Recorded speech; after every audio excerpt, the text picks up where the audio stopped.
मैं आपको ये बता दूं कि इस वक्त मेरे साथ सैयद नसरुद्दीन चिश्ती जुड़ रहे हैं, जो कि उत्तराधिकारी हैं, सज्जादा नशीन है अजमेर दरगाह के।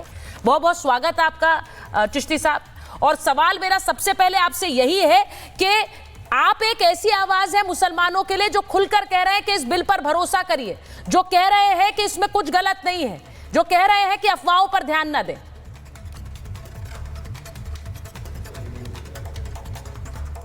देखिए, मेरा मानना यह है, इसमें कहीं डिस्प्यूट नहीं है कि हर स्टेक होल्डर ये चाहता था कि बिल आने से पहले सबकी डिमांड थी कि वक्फ एक्ट में अमेंडमेंट हो।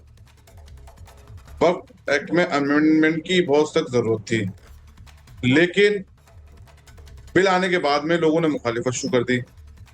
अब देखिए, डेमोक्रेसी में हम लोग रहते हैं, मुखालिफत करने का, फेवर करने का अधिकार सबको है, सहमति असहमति जिताने का अधिकार सबको है, लेकिन मिसलीड करने का अधिकार किसी को नहीं है। हमारा मानना है जो कम्युनिटी को मिसलीड किया जा रहा है, मेरा मानना ये है ये गलत है।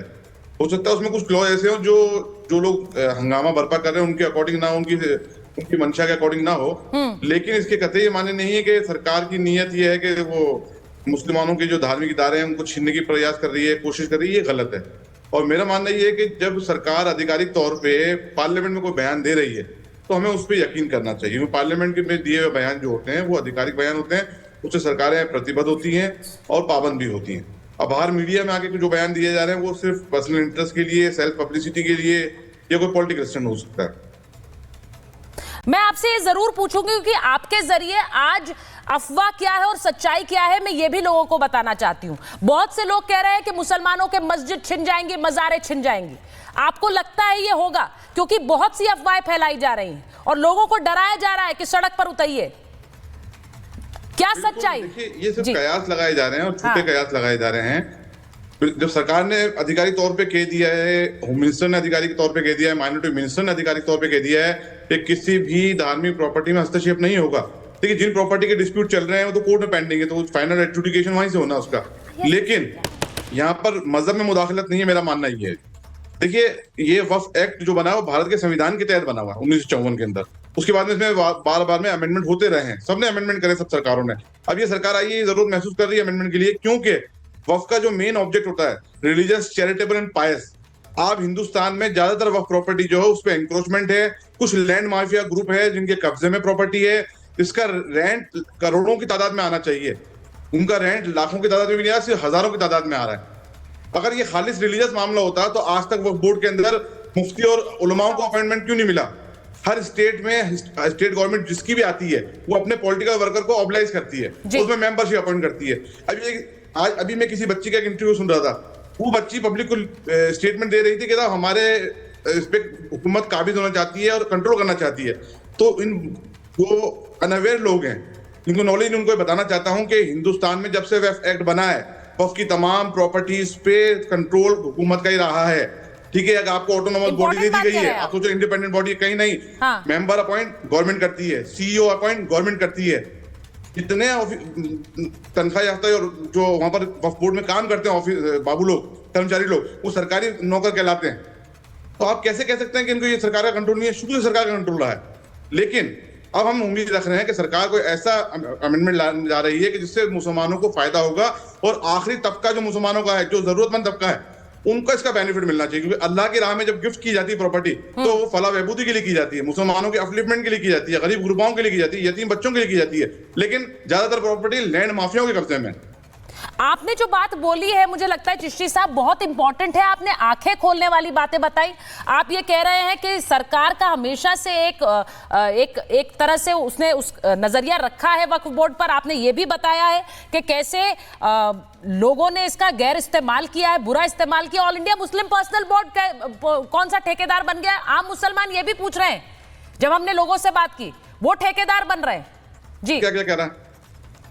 मैं ये पूछना चाहता हूँ कि बाकायदा जितने आज पॉलिटिकल स्टंट ही माना जाएगा। देखिए, बाहर रोड पे जो हम जितने भी एजिटेशन देख रहे हैं, तमाम पॉलिटिकल पार्टी जो अपोजिशन के हैं वो लीडर बैठ रहे हैं ना आकर के वहां पर, वो पब्लिक को गैदरिंग को एड्रेस कर रहे हैं। तो ये तो पॉलिटिकल एजेंडा बनाया जा रहा है ना। देखिए, मुसलमानों के हित में काम करने के लिए सबको एकजुट होना पड़ेगा। हमें पॉलिटिकल मोहरा मत बनाइए इस कौम को 50 साल तक पॉलिटिकल मोहरा बनाया गया है।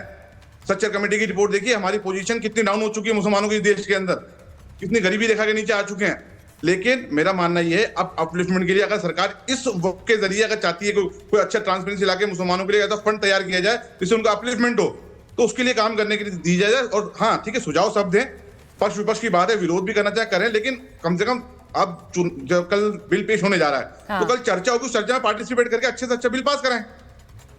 ये आप जो बात कह रहे हैं कि चर्चा कीजिए, सिर्फ ये लोगों को भ्रमित मत करिए कि मुसलमानों के खिलाफ हो रहा है, ये गलत हो रहा है। और मुझे लगता है सच्चर कमेटी ने भी इस बात की बात कही कि वक्फ में अमेंडमेंट होना चाहिए। वक्फ देखिए, अमेंडमेंट, मैं देश के मुसलमानों को, देखिए बिल्कुल मैं मुसलमानों को एक अपील करना चाहूंगा, अगर मैं गलत हूं, क्योंकि ये वक्फ जो है वो अल्लाह का माल है, अल्लाह की मिल्कियत है, अगर मैं गलत हूं तो मेरे साथ बुरा होगा। ये मुसलमान सब ध्यान रखें, सबको अपनी अपनी आखिरत में हिसाब देना है। मैं मेरा हिसाब दूंगा, अगर किसी नाजायज तरीके से सपोर्ट कर रहा हूं तो मेरी नीयत भी है कि ट्रांसपेरेंसी होनी चाहिए। अगर हुकूमत इस एक्ट के अमेंडमेंट के बाद में ट्रांसपेरेंसी लाती है तो हुकूमत के खिलाफ भी हम बोलेंगे, लेकिन अभी एक उम्मीद जागी है, ट्रांसपेरेंसी आ रही है, हो सकता है इसके जरिए कोई फलाह बहबूदी के काम हो, क्योंकि अगर मैं गलत हूँ तो मुझे भी सजा मिलेगी, मरने के बाद सबको हिसाब देना है। तो वो सब मुसलमान जो लोग सेल्फ इंटरेस्ट दिखा के इसके अंदर अननेसेसरी कौम को गुमराह कर रहे हैं, वो सोच लें आखिरत में उन्हें भी हिसाब देना है, आखिरत में मुझे भी हिसाब देना है। बहुत बहुत धन्यवाद चिश्ती साहब। दरगाह शरीफ के सज्जादा नशीन है। मैं आपको ये बता दूं कि इस वक्त मेरे साथ सैयद नसरुद्दीन चिश्ती जुड़ रहे हैं, जो कि उत्तराधिकारी हैं, सज्जादा नशीन है अजमेर दरगाह के। बहुत बहुत स्वागत आपका चिश्ती साहब। और सवाल मेरा सबसे पहले आपसे यही है कि आप एक ऐसी आवाज है मुसलमानों के लिए जो खुलकर कह रहे हैं कि इस बिल पर भरोसा करिए, जो कह रहे हैं कि इसमें कुछ गलत नहीं है, जो कह रहे हैं कि अफवाहों पर ध्यान न दें।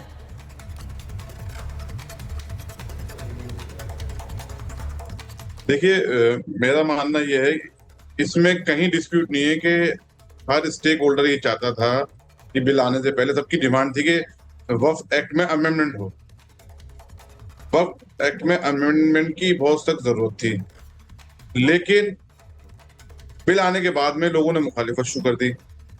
अब देखिए, डेमोक्रेसी में हम लोग रहते हैं, मुखालिफत करने का, फेवर करने का अधिकार सबको है, सहमति असहमति जिताने का अधिकार सबको है, लेकिन मिसलीड करने का अधिकार किसी को नहीं है। हमारा मानना है जो कम्युनिटी को मिसलीड किया जा रहा है, मेरा मानना ये है ये गलत है।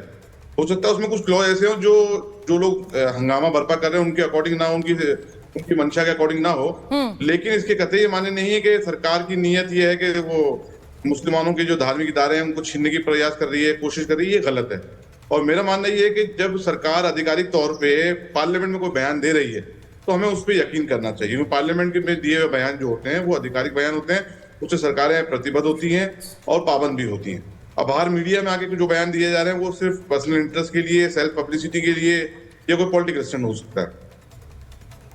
मैं आपसे ये जरूर पूछूंगी क्योंकि आपके जरिए आज अफवाह क्या है और सच्चाई क्या है मैं ये भी लोगों को बताना चाहती हूं। बहुत से लोग कह रहे हैं कि मुसलमानों के मस्जिद छिन जाएंगी, मज़ारें छिन जाएंगी।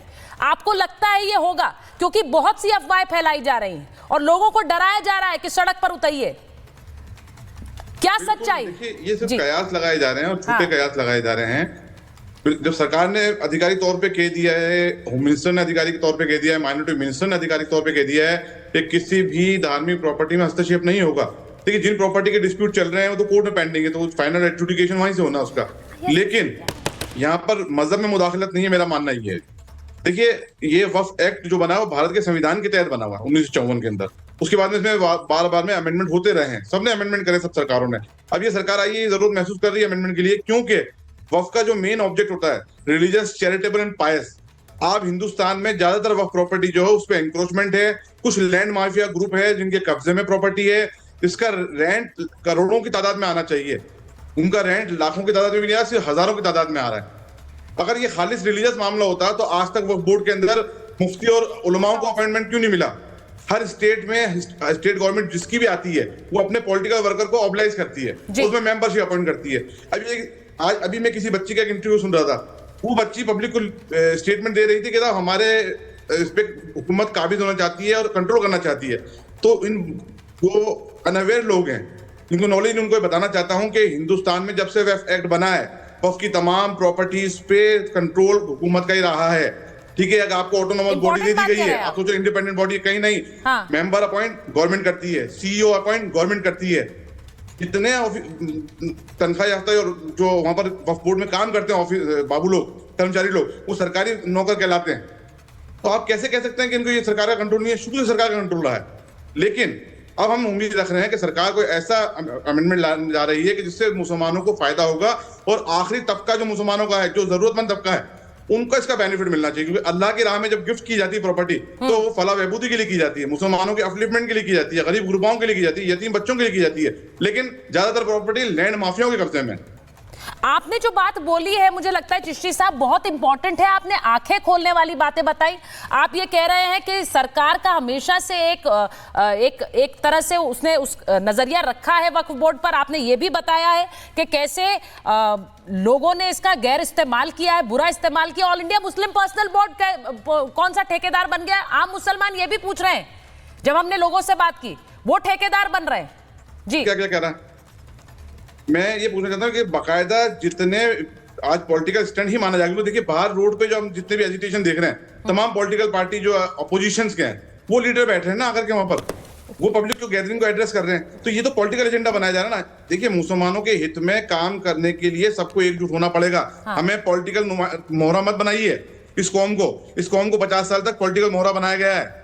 सच्चर कमेटी की रिपोर्ट देखिए, हमारी पोजीशन कितनी डाउन हो चुकी है मुसलमानों के देश के अंदर, कितनी गरीबी रेखा के नीचे आ चुके हैं।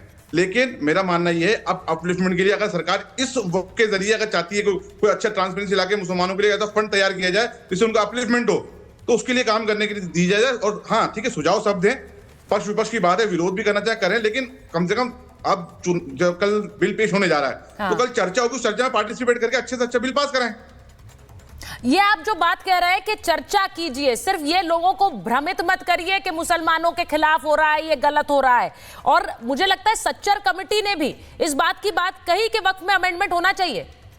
वक्फ अमेंडमेंट, देखिए मैं देश के मुसलमानों को, देखिए बिल्कुल मैं मुसलमानों को एक अपील करना चाहूंगा, अगर मैं गलत हूं, क्योंकि ये वक्फ जो है वो अल्लाह का माल है, अल्लाह की मिल्कियत है, अगर मैं गलत हूं तो मेरे साथ बुरा होगा। ये मुसलमान सब ध्यान रखें, सबको अपनी अपनी आखिरत में हिसाब देना है। मैं मेरा हिसाब दूंगा, अगर किसी नाजायज तरीके से सपोर्ट कर रहा हूं तो मेरी नीयत भी है कि ट्रांसपेरेंसी होनी चाहिए। अगर हुकूमत इस एक्ट के अमेंडमेंट के बाद में ट्रांसपेरेंसी लाती है तो हम हुकूमत के खिलाफ भी हम बोलेंगे। लेकिन हमें एक उम्मीद जागी है, ट्रांसपेरेंसी आ रही है, हो सकता है इसके जरिए कोई फलाह बहबूदी के काम हो, क्योंकि अगर मैं गलत हूँ तो मुझे भी सजा मिलेगी, मरने के बाद सबको हिसाब देना है। तो वो सब मुसलमान जो लोग सेल्फ इंटरेस्ट दिखा के इसके अंदर अननेसेसरी कौम को गुमराह कर रहे हैं, वो सोच लें आखिरत में उन्हें भी हिसाब देना है, आखिरत में मुझे भी हिसाब देना है। बहुत बहुत धन्यवाद चिश्ती साहब। दरगाह शरीफ के सज्जादा नशीन है।